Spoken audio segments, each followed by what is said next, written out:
வணக்கம். சந்தானத்தை தொடர்ந்து சூரி ஹீரோவாக நடித்திருக்கும் மாமன். சூரியே இந்த படத்தோட கதைக்கும் சொந்தக்காரர். Vilangu web series director Prasanth Pandiraj direct பண்ணியிருக்காரு.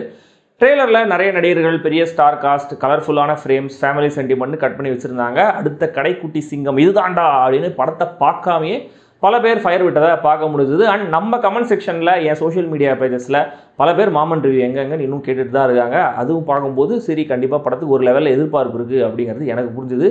இந்த மாமன் என்ன சொல்ல வராரு அப்படிங்கிறத நான் சொல்கிறேன். நீங்கள் SSLC என்கிற சப்ஸ்கிரைப், ஷேர், லைக்கு, கமெண்ட்டு அதெல்லாம் பண்ணுங்கள்.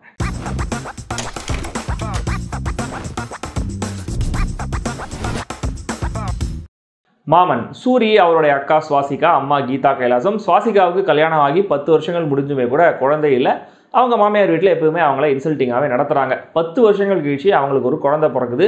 பிறக்கிறதுக்கு முன்னாடியே தன்னுடைய அப்பா இழந்த சூரி அந்த குழந்தையே தன்னுடைய அப்பா தான் அப்படின்னு ஃபீல் பண்ணி பாசத்தை கொட்டி வளர்க்குறாரு. மாமா இல்லைன்னா நானும் இல்லை அப்படிங்கிற லெவலில் அந்த குழந்தையும் வளருது. சூரியும் டாக்டரான ஐஸ்வர்யா லட்சுமி லவ் பண்ணி கல்யாணம் பண்ணிக்கிறாங்க. ஆனால் கல்யாணத்துக்கு அப்புறம் சூரிக்கும் அவருடைய அக்கா பையன் பிரதீஷ் சிவனுக்குமான அந்த அட்டாச்மெண்ட்னால இந்த கப்புள்ஸ் 2 பேருக்கும் நடுவில் ஒரு பிரச்சனை ஆரம்பமாகுது. கொஞ்சம் கொஞ்சமாக அது பெருசாகவும் ஆகுது. அப்படி வந்த பிரச்சனைகள் என்ன, அதனால் என்ன நடந்துச்சு, பிரச்சனைகள் எப்படி தீர்ந்துச்சு, இதெல்லாம் தான் இந்த மாமன்.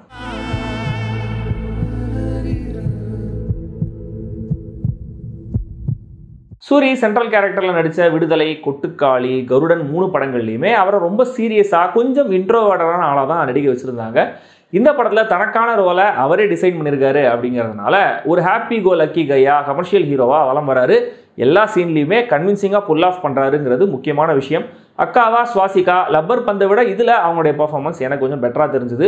படம் முழுக்க சென்டிமெண்ட், எமோஷன் புழிஞ்சிட்டே இருக்கிறதுனால கொஞ்சம் மெலோ ட்ராமேட்டிக்கான மீட்டர்லேயே பர்ஃபெக்டாக ஆக்ட் பண்ணியிருக்காங்க. படத்தில் கொஞ்சம் ஃபோக்கஸ்டாக எழுதப்பட்டு சிறப்பாக நடிக்கப்பட்ட ஒரு கேரக்டர்னா அது ஐஸ்வர்யா லட்சுமியோட கேரக்டர் தான். ஸ்டார்ட் டு ஃபினிஷ் அவ்வளவு விதவிதமான எமோஷன்ஸில் க்ளீனான ஒரு போர்ட்ரேல கொடுத்துருக்காங்க. எமோஷனல் அம்மாவா கீதா கைலாசம் எப்பவும் போல நைஸ். அங்கங்கே சில ஒன்லைனர்ஸில் சிரிக்க வைக்கிறாரு பாலசரவணன். ராஜ்கிரண், விஜய் சந்திரசேகர், பாபா பாஸ்கர், குட்டி பையன், பிரதீஷ்னு எல்லாருமே நீட். ஹெஷாம் அப்துல் வஹாப் இசையில் ஃபர்ஸ்ட் ஹாஃபில் அடுத்தடுத்து பாடல்கள் வந்துகிட்டே இருந்த மாதிரி ஒரு ஃபீல். பட் எதுவுமே எனக்கு ப்ராப்பராக மைண்டில் நிற்கவே இல்லை. பின்னணி இசை, சினிமாட்டோகிராஃபி, எடிட்டிங் உள்ளிட்ட விஷயங்கள் ஃபங்க்ஷனல். அக்கா தம்பி உறவு, அதில் அக்கா பையனால் வர ஒரு சிக்கல்னு புதுசாக ஒரு டைரக்ஷனை பிடிச்சிருக்காரு சூரி. அது எப்படி ஒரு சின்ன பையனால் பிரச்சனை வரும் அப்படின்னு யோசிச்சா அதுக்கான விஷயங்களை முதல்லேருந்தே பிளான் பண்ணிட்டு வராரு திரைக்கதை எழுதியிருக்கிற இயக்குனர் பிரசாந்த் பாண்டியராஜ். சுவாசிகாவுக்கு குழந்தை இல்லைங்கிற பிரச்சனை, தென் அவங்களுக்கு குழந்தை பிறக்கிற மாண்டேஜ், அப்புறம் சூரிக்கான லவ் மாண்டேஜ், கல்யாணம் ஆகி இனிஷியலாக 2-3 தடவை இவங்க ஃபேஸ் பண்ணுற தர்ம சங்கரமான பிரச்சனைகள், சுவாரஸ்யமான ஃப்ளோவில் கதை போகுது. இந்த போர்ஷன்ஸில் ஹியூமரும் நல்லாவே ஒர்க் ஆகுது. அண்ட் பர்ஃபார்மன்ஸாகவும் இந்த பாயிண்ட் வரைக்கும் எல்லாருமே இயல்பாகவே நடிச்சிருந்தாங்க. அந்தந்த கதாபாத்திரங்களில் கன்வின்சிங்காகவும் இருந்தாங்க. ஒரு படத்துக்கான ஸ்க்ரீன் பிளேயில் எமோஷன் பர்ஃபெக்டாக ஒர்க் ஆகிடுச்சு அப்படின்னா கதையில் இருக்கிற பிரச்சனைகளை மக்கள் பெருசாலாம் மைண்ட் பண்ணிக்க மாட்டாங்க. சமீபத்திய டூரிஸ்ட் ஃபேமிலியோடைய சக்ஸஸ் அதுக்கு ஒரு சாட்சி. இன்னொன்று, அந்த எமோஷன்ஸ் எவ்வளோ தூரம் எல்லாருக்கும் ரிலேட்டபுளாக இருக்குது அப்படிங்கிறது ஒரு முக்கியமான ஃபேக்டர். ஆனால் இப்படி என் லைஃப்பில் நடந்திருக்கே அப்படின்னு கனெக்ட் ஆகிட்டாங்கன்னா அது எவ்வளோ பெரிய மெலோ ட்ராமாவாக இருந்தாலும், நம்மளுக்கெல்லாம் சீரியல் பார்க்குற மாதிரி இருந்தாலுமே கூட அதெல்லாம் மைண்ட் பண்ணிக்க மாட்டாங்க. பட் மாமன் படத்துடைய சென்ட்ரல் கான்ஃப்ளிக்ட் பாயிண்ட்டே எனக்கு டோட்டலாக அபத்தமாக தெரிஞ்சதுனால அதை ஆதாரமாக வச்சு பில்ட் பண்ண மொத்த படமுமே எனக்கு ரொம்ப அண்டர்வெல்மிங்காக தான் இருந்துச்சு. ஆனால் ஒரு சீனில் பாபா பாஸ்கர் கேரக்டர் பற்றி ஒரு விஷயம் சொல்லப்படும். அது மட்டும் எனக்கு சென்சிபிளாக இருந்துச்சு. பட் ஸ்டில் அதுவுமே கூட அவ்வளோ ப்ராப்பராக ஃப்ளஷ் அவுட் பண்ணி அழுத்தமாக சொல்லப்படலை. சின்ன பசங்களாம் அடம் பிடிப்பாங்க. சில சமயம் அவங்களுடைய அட்டாச்மெண்ட்லாம் கொஞ்சம் அன்ஹெல்த்தியாகவும் இருக்கும். பட் எதை பண்ணலாம் பண்ணக்கூடாதுன்னு சொல்லி வளர்க்குறதா வீட்டில் இருக்கிறவங்க செய்ய வேண்டிய விஷயம்.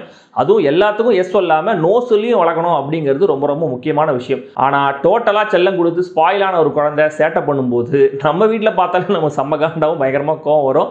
சினிமாவில் அப்படி ஒரு கேரக்டர் வச்சுட்டு அதனால் ஃபேமிலியில் பிரச்சனை வருது அப்படின்னு காட்டும்போது அது இரிட்டேட்டிங்காக தான் இருக்குது. எப்பா அப்படி ஒரு சின்ன ஊரில் பேரண்டிங் லெசன்ஸ்லாம் சொல்லி தருவாங்களான்னு கேட்டிங்கன்னா எஸ், மாட்டாங்க தான், செம்ம லாஜிக். ஆனால் அட்லீஸ்ட் என் பையனால் பிரச்சனை வருது, அதனால் என் தம்பியே சஃபர் ஆகிறான் அப்படின்னு தெரிஞ்சுமே கூட அவ்வளவு பாசமான ஒரு அக்கா கேரக்டர் காமன் சென்ஸே இல்லாமல் பிஹேவ் பண்ணுறதெல்லாம் கன்வீனியன்ட்டான ரைட்டிங்கே அன்றி வேறொன்றும் இல்லை. நிஜமாவே கூட நடந்திருக்கலாம். ஆனால் இந்த படத்தில் அது கன்வின்சிங்காக சொல்லப்படலன்னு வச்சுக்கோங்க. அதுவும் அந்த அக்கா ஸ்கூல் டீச்சர்னு வேற சொல்கிறாங்க.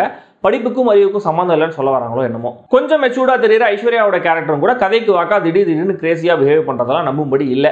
Rajkiran, Vijay elderly couple track ஒன்று வருது, அங்கங்கே நம்மளுக்கு சொல்லப்படுது. அந்த கதை பண்ணையாரும் பத்மினியோட இன்னொரு வருஷன் மாதிரின்னு வச்சுக்கோங்களேன். பட் கிளைமேக்ஸில் ரொம்ப ப்ரெடிக்டபிளான முறையில் ஒரு பிரச்சனைக்கு ரிசால்வ் பயன்படுறதை தாண்டி அந்த கேரக்டர்ஸ்னால இந்த கதையில் எந்த பயனும் இல்லை.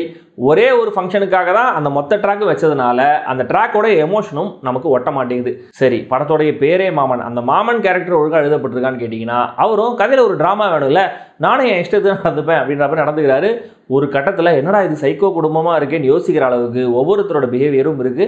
படத்துடைய லென்த்தும் அவ்வளோ ஜஸ்டிஃபைடாக இல்லை. மொத்தத்தில் இந்த மாமன் புது ஆங்கிளில் ஒரு பிரச்சனையை யோசிச்சு அதை பிரச்சனைக்குரியதாகவே சொல்லியிருக்கிற ஒரு ஃபேமிலி ட்ராமா திரைப்படம். கொஞ்சம் டார்க்காக போயிருந்தால் ஃபேமிலி ட்ராமா த்ரில்லர்னே சொல்லியிருக்கலாம். ஆனால் அதை பண்ணல. ஒரு ஃபீபிளான அட்டம்ப்டாகவே முடியுது.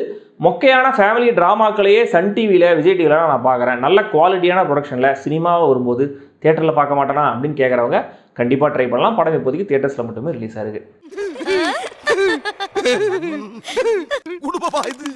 எலக்ட்ரிக் சுடுகாடு